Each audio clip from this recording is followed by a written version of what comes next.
What is up and how are you doing? Thanks so much for tuning in to another one of our videos. My name is Colton Woods and I'm a horseman dedicated to giving our horses the best human experience possible, developing the deepest relationship, the strongest partnership that we can with our horses, and in turn, enabling us as the humans to have the best horse experience possible. Now, you guys are tuning into the very beginning stages. We're only on day 3 of our 30-day Q&A where we're talking about all things horsemanship.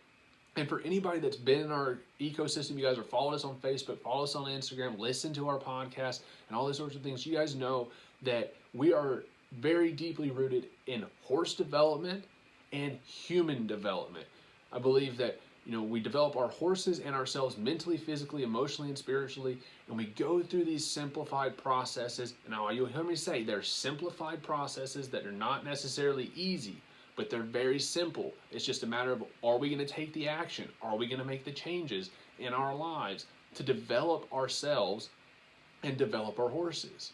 That's what I'm passionate about. There's nothing more special than being able to share that bond, share that partnership, and share that relationship and the connection with our horses, and be able out there and to go achieve our wildest dreams with our horses. And so as we go through this whole process, you still have plenty of time to get your questions answered.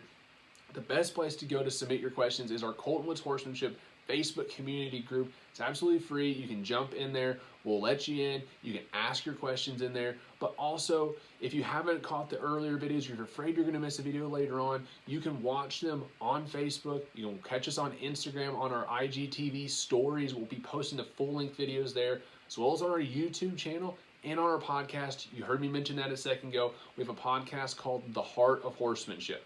Our podcast is called The Heart of Horsemanship, and all these episodes are being uploaded there. So if you can't watch the videos, but you want to listen on the go, absolutely check us out there.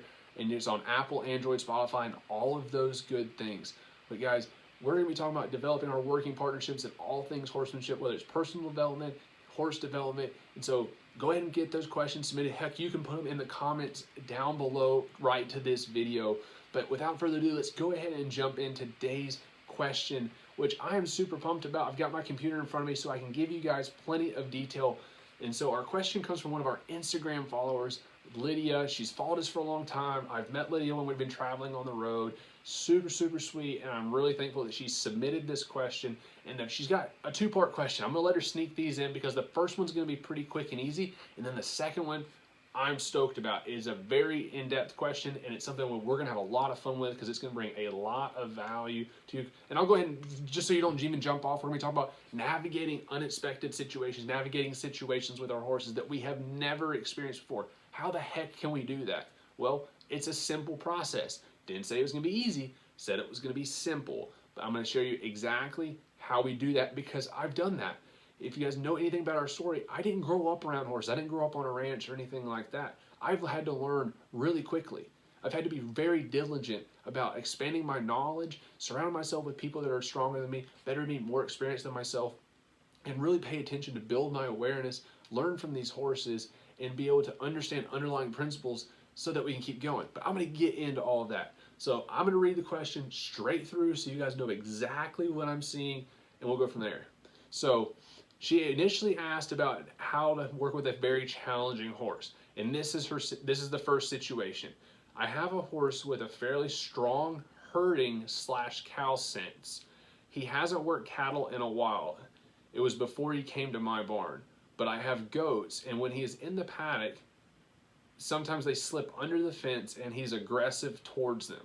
I always keep the goats away from the horse areas, and they have their own outdoor spaces, but I was wondering if there's anything I can do to keep him from chasing the goats. Okay, so a lot of times I have cow horses, and oftentimes people have horses that have a very high herding instinct. And so, Lydia, with the situation with the goats, I think there's 2 situations. Either keep the goats away from the horse, or we want to give that horse an outlet. Now, even if we give the horse an outlet, it may not be enough for him not to want to chase the goats, because I have a cow horse filly, and her field's next to a pond, and the geese will land in their field, and she'll chase the geese around. Okay, it's pretty amusing to watch. But one thing, you can either remove the goats and make sure that the goats can't get in there because of the goat's safety. I know you don't want the goats getting hurt. Or the other situation is that maybe you get one of those big horse balls and you're able to put a big horse ball in his paddock, but you can somehow give him some sort of outlet to express his desire to do the herding type instincts that he has the natural drive for. I look at these horses that have this type of cow sense, as we would call it, this herding instinct, just like hunting dogs and all these types of things. We need to honor the horse in those instincts and give them an outlet for them, or we just don't give them the opportunity to chase goats, and then oftentimes you won't see them expressed. But when they see opportunity to do something they enjoy, then we'll see them express those. So first things first, if you want to keep the goats safe, make sure the goats don't enter the pen. But if you can't guarantee that, I would consider getting one of those horse balls, stick it in the field, and give him something to kind of chase around, and that's how I would go from that. I wouldn't say that there's a way necessarily to keep him from doing it, other than if you just take away all the temptation and there's nothing to chase. But it's a natural part of their psychology, a natural part of who they are, and I think that it's a really awesome part that we can use to our advantage in a training sense. But in your instance, I might get one of those soccer balls, or even if you go riding, then let him herd things. Like if I'm riding a horse and a barn cat comes through the arena, I'll let my colts track that barn cat because it gives them something to follow. So if you're riding your horse and maybe you're out trail riding and you find a deer, I'll go chase the deer or whatever. Those are types of things I like to do with those horses that have that natural drive. Now let's go ahead and get into the next part of our question, because that part's fairly simple and this part is going to be super awesome. And so it says, to go along with the original question, do you have anything in particular you recommend when you come upon an issue you have never worked through, such as do you have a trainer you ask, books, do you have someone come and assist you? I guess, how do you continue to build upon your skills? So the first part of that question, do you have anything particular you recommend when you come across an issue that you've never worked through? So that comes from Lydia's situation with the cow horse chasing the goats. I've never dealt with this. How do I understand this? So what do I do? This is fairly simple, and I wrote this down because I want to get this, because it is simple, but I don't want to forget the steps, right? Number one, we break down the situation, just like I did with the cow horse chasing the goats. It's a natural instinct. Okay, so it is what it is. And so I break down the situation just to get the brass tack facts, get all the emotion out of it, and look at things for what they are, because that's how horses look at things. The second thing I'm going to do is, what underlying principles exist within the current situation. So I'm going to share with you an example that a lot of people deal with, and then I'm going to share with you what kind of principles might exist within those. All right, so let's say that we have a horse that is great at home. They ride, they do their groundwork, and they're super, super good at home.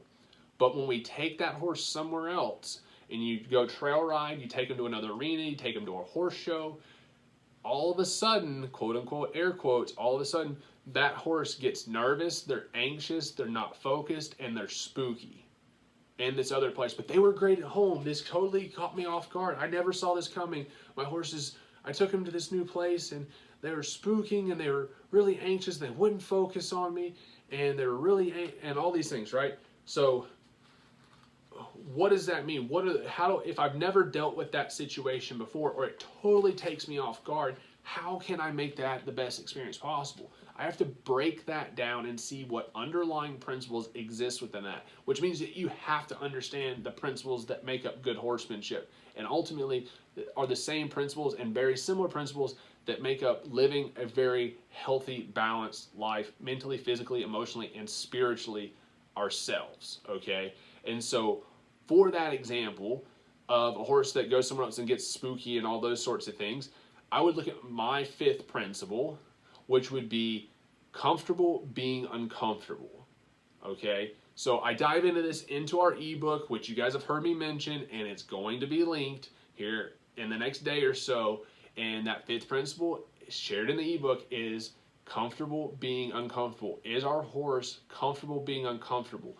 That gets into emotional control. We have to understand that principle And then that also, you can imagine, are we comfortable being uncomfortable? Or when we get uncomfortable, do we get anxious? Do we get unfocused? Do we lose our sense of relaxation? We look at the same thing with our horses, right? If our horses experience a little bit of stress, do they get emotionally triggered and they start to frazzle and fall apart? The second one, I would even consider using the first principle that I have, is that it starts from the beginning, which is really the process of being prepared. So it starts from the beginning. Were we truly prepared? Was our horse truly prepared for that off-farm event? Well, the question is, in this situation, if we had the experience we had where that horse fell apart mentally and got emotional and all these types of things, they weren't prepared. And so I'd break that situation down and go, you know what? That horse that fell apart at that other event wasn't super comfortable. It wasn't that they were comfortable with me as their leader, but they got comfortable within their environment. So that's really, really important. And so I want to get to before, because I want to keep these, timely enough. Do I do other things like other trainers, books? Do I have people come out and help me? And the best thing that any of us horse people can do is to invest in our own education. I've spent thousands and thousands and thousands of my own dollars investing in my own education so that I can be the best horseman for my horses and to coach my students. I think that is the best thing we can do, whether you own one horse or you're a professional. Get your credit card out and invest in your education. That will serve you, your horse, and all the horses and people that you are able to come in touch with for the rest of your life. It's the best thing that you can do. So I firmly believe in investing in our education. I've got a fitness coach. I have a business coach. I have other mentors that I've invested in. I go ride in clinics with other people, and we surround ourselves with the people that are better than us, and I firmly, firmly, firmly believe in doing that. There is nothing more powerful than that. And so if you're at home and you're like, I don't know which coach I need to invest in, how do I go about this process? You want to find a coach that shares the same principles, or that you can resonate with how they approach their work, how they approach working with horses, how they approach fitness. Do they have, when you look at them, do they have something that you want? If you look at them and you're like, I love the way that horse looks, I love the way that he interacts with that horse or she interacts with that horse, I love the relationship that I can see that they have, and then can you get a little bit closer and to see how they go about doing that? That's how you invest, and you find out the process in which they go through to do that. That's one of the most impactful things you can do. And so I always start a little bit, our business coaches told us, like, the best meetings you'll ever be in are the business meetings that you're never in. And what that means is that if you're at home looking for a coach, one of the best things you can do is go find free content, go watch YouTube videos, go download ebooks. We got both of them. You're welcome to try them. And you can go try these things, get insights into the methodology and the mindset behind the program that they're teaching. And then if you're like, hey, that's pretty good, then you can take that one step up. And there's other programs, there's Horseman. I'll say it. We have one, it's called a video library, and you can pay, it's like less the cost of half a lesson a month, and you can go into a video library and start to get very deep into that content. And then what ends up happening from there is you have all sorts of options. If you're getting in, you're like, because the best opportunities are getting hands-on. So whether you want to go ride in a clinic or you want to get personal coaching, horsemen and women trainers, and all those sorts of things, that's what I dive into. I always go and research who I want to learn from, learn about them without them even knowing that I'm learning about them.